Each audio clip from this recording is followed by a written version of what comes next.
मैं एक घर के करीब से गुजर रहा था कि अचानक से मुझे इस घर के अंदर से एक बच्चे के रोने की आवाज़ आई।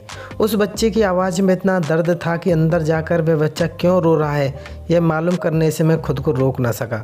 अंदर जाकर मैंने देखा कि एक माँ अपने 10 साल के बेटे को आहिस्ता से मारती है और बच्चे के साथ खुद भी रोने लगती है।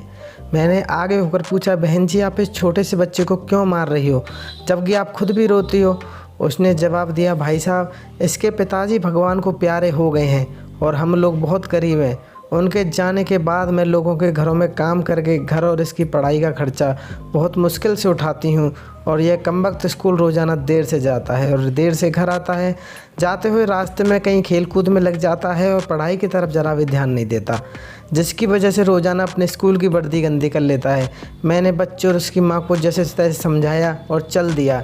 इस घटना को कुछ ही दिन बीते थे कि एक दिन सुबह सुबह कुछ काम से मैं सब्जी मंडी गया तो अचानक मेरी नज़र उसी 10 साल के बच्चे पर पड़ी जो रोज़ाना घर से मार खाता था।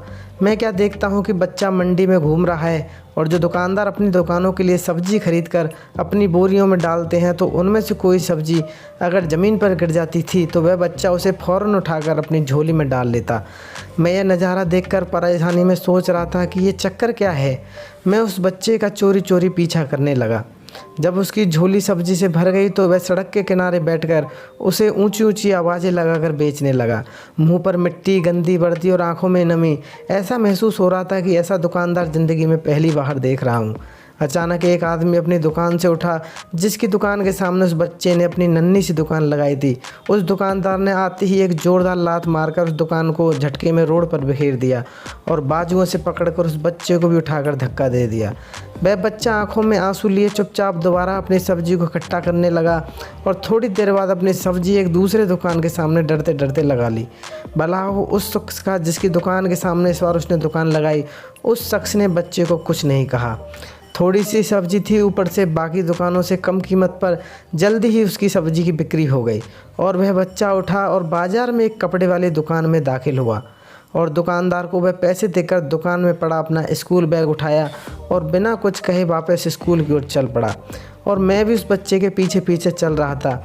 बच्चे ने रास्ते में अपना मुंह धोकर स्कूल चल दिया। मैं भी उसके स्कूल पीछे पीछे पहुंच गया। जब वह बच्चा स्कूल गया तो 1 घंटा लेट हो चुका था, जिस पर उसके टीचर ने डंडे से उसे खूब मारा। मैंने जल्दी से जाकर टीचर को मना किया कि मासूम बच्चा है, इसे मत मारो। टीचर कहने लगे कि रोज़ाना रोज़ 1 घंटे 1.5 घंटे लेट आता है और मैं रोज़ इसे सज़ा देता हूँ कि डर से स्कूल वक्त पर आए। कई बार मैं इसके घर पर भी खबर दे चुका हूँ। खैर बच्चा मार खाने के बाद क्लास में बैठकर पढ़ने लगा। मैंने उसके टीचर का मोबाइल नंबर लिया और घर की तरफ चल दिया। घर पहुंचकर एहसास हुआ कि जिस काम के लिए सब्जी मंडी गया था वह तो भूल ही गया। मासूम बच्चे ने घर आकर माँ से एक बार फिर मार खाई।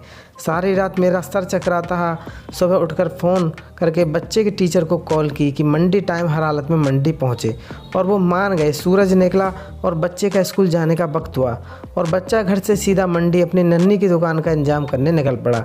मैंने उसके घर जाकर उसकी माँ को कहा कि बहन जी आप मेरे साथ चलो, मैं आपको बताता हूँ कि आपका बेटा स्कूल क्यों देर से जाता है। वह फ़ौरन मेरे साथ मुँह में यह कहते हुए चल पड़ी कि आज इस लड़के को मैं छोड़ूंगी नहीं। उसे मंडी में लड़के का टीचर भी आ चुका था। हम तीनों ने मंडी में अपनी अपनी पोजीशन ले ली और उस लड़के को छुपकर देखने लगे। आज भी उसे काफ़ी लोगों से डांट फटकार और धक्के खाने पड़े। आखिरकार वह लड़का अपनी सब्जी बेचकर कपड़े वाली दुकान पर चल दिया। अचानक मेरी नज़र उसकी माँ पर पड़ी तो क्या देखता हूँ कि वह लगातार दर्द भरी सिसकियाँ लेकर रो रही थी और मैंने फ़ौरन उसके टीचर की तरफ देखा तो वो भी उस शिद्दत से आंसू बहा रहे थे। दोनों के रोने से मुझे ऐसा लग रहा था कि जैसे उन्होंने किसी मासूम पर बहुत जुल्म किया हो और आज उनको अपनी गलती का एहसास हो रहा हो। बच्चे ने दुकानदार को पैसे दिए और आज उसको दुकानदार ने एक लेडी सूट देते हुए कहा कि बेटा आज सूट के सारे पैसे पूरे हो गए, अपना सूट ले लो। बच्चे ने सूट को पकड़कर बैग में रख लिया और स्कूल चला गया। वह सीधा टीचर के पास गया और बैग डेस्क पर रखकर मार खाने के लिए अपनी पोजीशन ले ली। टीचर ने उसे डंडे से नहीं मारकर फ़ौरन उसको अपने गले लगा लिया और इस कदर रोया जिसे देखकर भी मैं अपने आँखों पर आंसुओं पर काबू नहीं रख सका। मैंने अपने आप को संभाला और आगे बढ़कर टीचर को चुप कराया और बच्चे से पूछा, यह जो बैग में सूट है वह किसके लिए है? बच्चे ने रोते हुए जवाब दिया, मेरी माँ अमीर लोगों के घरों में मजदूरी करने जाती है, उसके कपड़े फटे हुए होते हैं, कोई जिस्म को पूरी तरह से ढकने वाला सूट नहीं है और मेरी माँ के पास पैसे भी नहीं है, इसलिए मैंने अपनी माँ के लिए सूट खरीदा है। तो यह सूट आप अपने घर जाकर माँ को दोगे? मैंने बच्चे से पूछा। जवाब ने मेरे और उस बच्चे के टीचरों के पैरों के नीचे की ज़मीन निकाल दी। बच्चे ने जवाब दिया, नहीं अंकल, छुट्टी के बाद मैं इसे दर्जी को सिलाई के लिए दे दूंगा। रोज़ाना स्कूल से जाने के बाद काम करके थोड़े थोड़े पैसे सिलाई के लिए दर्जी के पास जमा किए हैं। टीचरों में सोच कर रोते आ रहे थे कि आखिर कब तक हमारे समाज में गरीबों के साथ ऐसा होता रहेगा। उनके बच्चे त्योहारों की खुशियों में शामिल होने के लिए कब तक जलते रहेंगे?